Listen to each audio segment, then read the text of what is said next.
There's advice that I've given that I really cringe about now because I know how wrong it is. Part of what I want to do is now get the message out about what actually works for weight loss in a practical way and also in a lack of deprivation way, because it shouldn't have to be about suffering. Maybe I kept people from having long-term results by focusing too much on the short term. I've been in this field of weight loss coaching, fat loss coaching, personal training, whatever you want to call it, for over 20 years now. I first started in a gym as a personal trainer in the year 2000 when I was still a student in sports science and sports therapy in England. And I've seen a lot of things happen in the industry as well. I remember the low-fat craze and the low-carb phase and Atkins, and now we've got keto and intermittent fasting. One of the biggest mistakes I used to make is telling my clients to eat just certain foods. So there was a time where I used to do meal plans, and they had things in there like chicken breast and broccoli and asparagus and sweet potatoes, because those were probably about 10 years ago. Everyone's like, oh, only sweet potatoes, don't have any white potatoes. What's actually interesting is that you'll see a lot of fitness competitors and bodybuilders who still have plans that look very much like this. A client came to me because she wanted to learn weight loss in a different way from what she'd learned in the past, because she'd had been a fitness competitor at one point, now she was a mom, and she wanted to learn something a little bit different for her life in order to maintain her weight and stay lean. And she showed me the plan that she had prior to that, and it was that very typical bodybuilder plan where it was oatmeal in the morning and then some fruit or something, and then of course there was white fish in there because salmon has too much fat. Those are very common, sometimes called cutting diets for bodybuilders and physique competitors. Essentially, it's a calorie deficit so that your body is burning off more calories than you're taking in with food. That means that your body is going to use its internal storage of energy, and that's your body fat. Now, these type of meal plans can help you lose weight as long as you can follow them. So if you're the kind of person who's very organized and you carry your food everywhere and you're able to follow that for the long term, then you'll be able to lose weight on that. But like most of my clients, the average lawyer or CFO is not going to be able to follow that for a long time. They have to go to lunch meetings. They might have a dinner where there is steak and wine and maybe some chocolate cake involved. So they don't necessarily want to pack their food in a Tupperware container for the rest of their lives. And I think giving people unrealistic expectations that this is the only way that you can lose weight if you follow this meal plan and only eat these particular foods. Well, that's not how weight loss works. You can eat the steak, you can have the chocolate cake, you can have the wine, maybe not all at once and maybe not in large quantities, but all of those things can actually get you to lose weight as long as you stay in a calorie deficit. So basically, I gave people plans that were inappropriate for their lifestyles, and I didn't take that into consideration. And now what I do is that I look at what my clients are currently eating, and I evaluate what little thing we can change that's going to make the biggest impact on that person's caloric intake. What can we cut out, or what can we add that's going to make this diet a little bit better? And then gradually, over time, we make other changes as we see the results of that. So it's a very gradual process of learning to lose weight, and it's education as well. Rather than just throwing someone a meal plan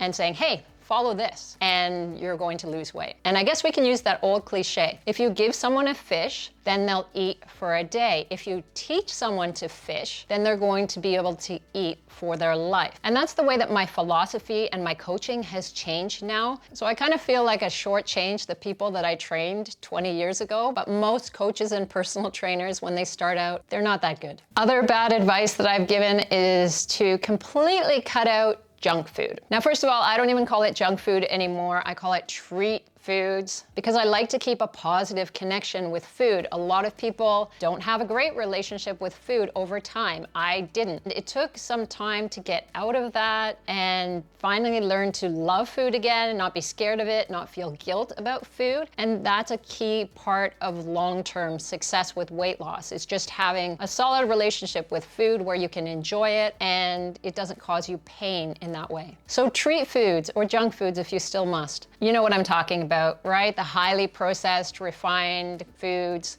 Not just carbs, they also have a mix of fat. So pizza, ice cream, donuts, muffins, let's go to some savory French fries, chips, waffles, pancakes, cheesecake. When I told my clients to give up those foods, it intensified their cravings for those foods. All of a sudden, it was the forbidden fruit, and all they would think about was having it. Then there was another phase with cheat meals, and that was a whole other thing that I also don't agree with anymore. Maybe I'll talk about that in another video. If you eliminate a food that you really love, like for me, it's ice cream or chocolate, you're only going to experience an intensification of those cravings for that food. I would go weeks or months without having any of those foods, just through sheer will and discipline, because yeah, I can do it, I can do it. And I got to the point where I was dreaming about foods. At one point I did a elimination diet. This was actually for digestive issues and not for weight loss. But I remember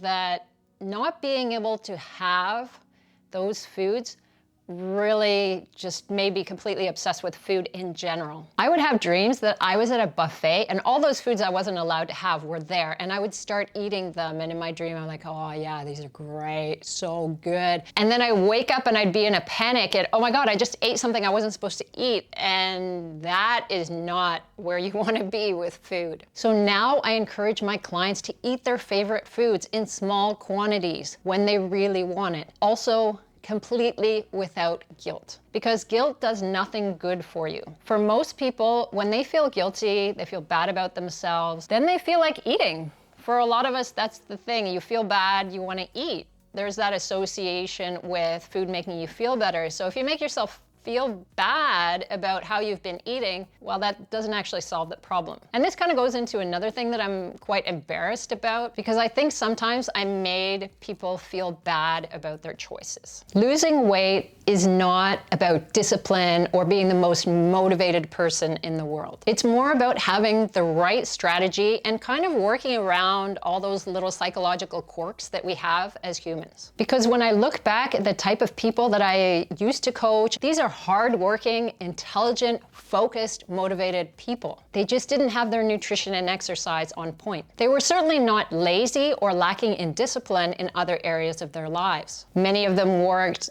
70 or 80 hours a week. And quite frankly, as a typical single 20-something personal trainer just starting out, I didn't have the right to judge these people who were so much more successful financially and in their lives in general than I was. And they had families and responsibilities that at that time, I don't think I could fully comprehend. Becoming a mom 8 years ago now made a big shift in my mind, because I realized how much time I used to have as a single person without a child. A lot of us, when we become parents, were like, oh my gosh, we felt like we were busy, but now we're busy plus. So I was busy as a trainer in my 20s. I was studying, I was working, so I was competing in karate. So for a certain period of time, I was training 3 times a day as well. So I was busy, but I had control over that time in a way that I don't anymore. And not recognizing that other people have responsibilities that are different. I still often see memes about how we all have the same 24 hours in a day. Yes, we do, but that doesn't mean that we all have the same amount of responsibilities in those 24 hours. I've had clients who have 4 kids or 5 kids, or people who travel constantly for work. You have to be respectful. I was young. I didn't have the same kind of awareness of what might be happening in the lives of my clients. I feel bad that I didn't recognize their needs, because good coaching should not be about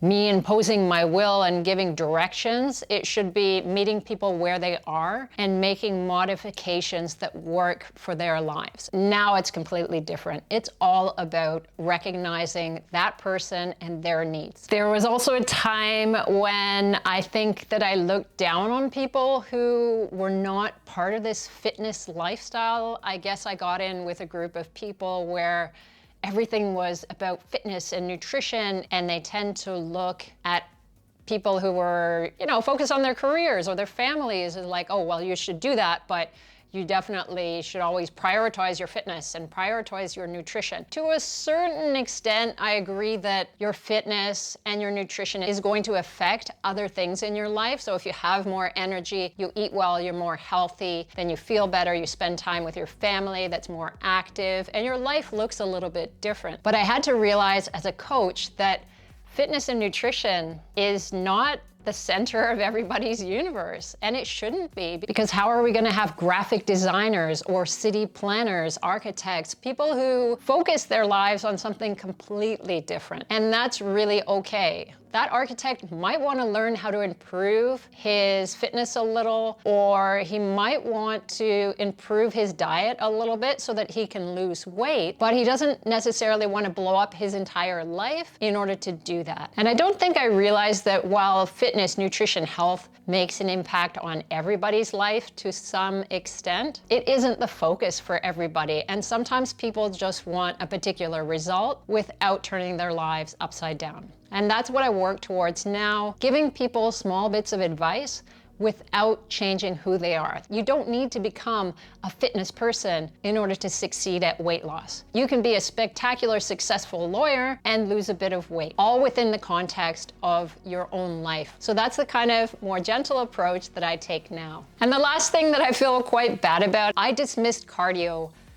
for a long time. So I kind of did cardio early on during my karate years, and then I got into the weight training and the bodybuilding. So eventually I kind of pushed myself over to the side where it was, you only need weights. That's all you need for fat loss. That's all that you need for your heart. Because it is true, like there are certain types of weight training, if you're working in circuit style, peripheral heart action, you're keeping your heart rate up, and your heart doesn't really care what you're doing as long as that rate goes up. So what your body is physically doing doesn't really impact the health of your heart. As long as you get that heart rate up and maintain it for a certain period of time, then you're going to get those cardio benefits. However, I think I over-exaggerated the dangers of cardio as well. Like doing too much cardio, yeah, you burn off your muscle if you're doing tons of cardio. And that's like, you know, a couple hours a day. Yeah, if you're gonna be a marathon runner competitively, you're not going to maintain your muscle mass levels. But for the type of people that I work with, cardio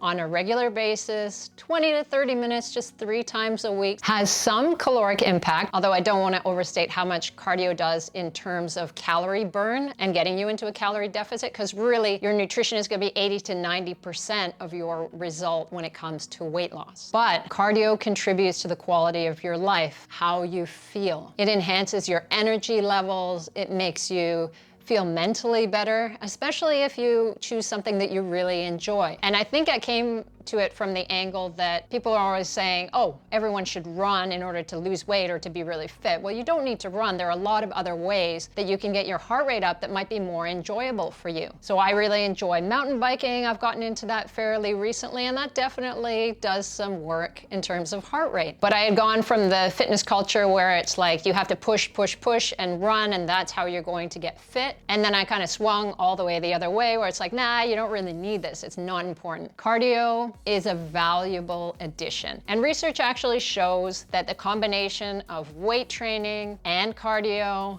and nutritional changes, so a calorically restricted diet, is the ideal way for you to achieve long-term weight loss. What I recommend now is a much more balanced approach. Do some weights, they're really important. Do some cardio, it's really important. Make sure that you make enough of a calorie decrease in your diet in order to put yourself into a calorie deficit. So in terms of weight loss, your nutrition is going to have the biggest impact, but cardio and weights also contribute to that healthy lifestyle. And that's much more what I'm about than I was before, even when I work with people who have quite challenging goals in terms of getting quite lean, getting a six-pack, then I still want to give them an approach that is more moderate in nature. So it's not a six-pack in 6 weeks. It's let's work on gradually getting to the leanness that you need, perhaps over 3 to 6 months. And then you can maintain those abs for a longer period of time because you know what it takes to get there, and we haven't done anything too drastic. And most coaches, as well as most YouTubers you're gonna see, have their particular thing that they're really into, and that's what they're going to push on their audience or their clients. Now I try to keep a much more open mind in terms of who's coming to me, what kind of information do they need from me, what kind of advice can I give them that makes sense for them in their situation. It's not just about me creating another person just like me who does exactly the same thing. It's about helping people modify their lifestyles. So after more than 20 years, I really think that in a lot of ways I've got this down pat. I work with so many people that I'm aware of all these natural variations in terms of personality types and dangers that you can get into if you give a particular kind of advice. So I'm very careful about what I tell people now. And it's as much mental as it is the food that you're eating and the exercise that you're doing. So if you're curious about my system of losing weight without drastically modifying your lifestyle, check out these videos here.